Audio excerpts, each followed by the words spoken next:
We have one other speaker, Kim Fril. Kim Fril, 409 North Elm Street. Okay, so back in 2016, I did an open records request with TCEQ. The Truman pad site has 4 wells. This is what we're voting on tonight, 4 wells. With the Truman pad site by the AT&T Stadium, that comes with 11 storage tanks.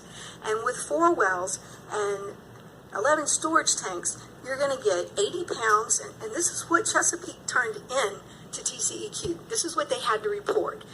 80 pounds a year of benzene, 500 pounds a year of formaldehyde, 2 tons per year of NOx, which creates ozone, exacerbates ozone, 6.6 tons per year of VOCs, that exacerbates ozone, 2.5 parts per million of hydrogen sulfide, 12.5 tons per year of carbon monoxide.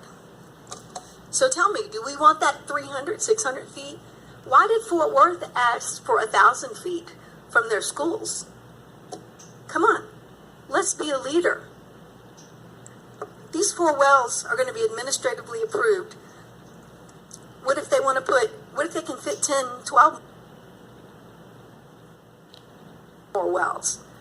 Because once the drill zone is established, which you voted on, and the first wellhead is approved, wells 1 through whatever can fit on that site will always go to somebody sitting at a desk writing on a pencil. And these people will never get the benefit of public opposition. What we're doing tonight is our last chance. Back when I signed my mineral rights, Texas Sharon was blogging. I'm like, I want to enjoy my mineral rights. I'm going to prove her wrong. So I did my research. I couldn't find health studies. I had to look at a Canadian study of cattle by storage tanks, oil and gas storage tanks. The cattle gestation period changed. The cattle weren't getting pregnant at their normal times. I rest my case. If you guys want to argue that these health studies are being padded on the environmentalist side, you're wrong. Because you go to a Canadian study and you look at the cattle not getting pregnant when they're supposed to, and that should tell you everything you need to know. Now let's talk about our taxes.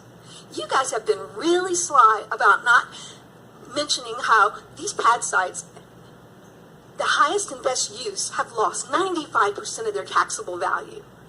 So who's netting the surface value mineral amounts with the loss of the taxes we're not getting on the surface? Please come forward with that information. And did you ever go to UTA Clear and find out about these microbes that are making our water impossible to treat with chlorination and traditional methods? So we'll have a mass exodus from the metropolitan areas when we can't have cleanable water? And let's talk about how we're doing our piping to our homes.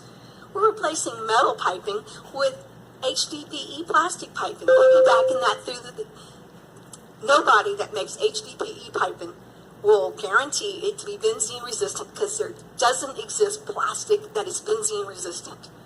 And the OSHA particulates. There's a new rule that came out. They have to contain their particulates.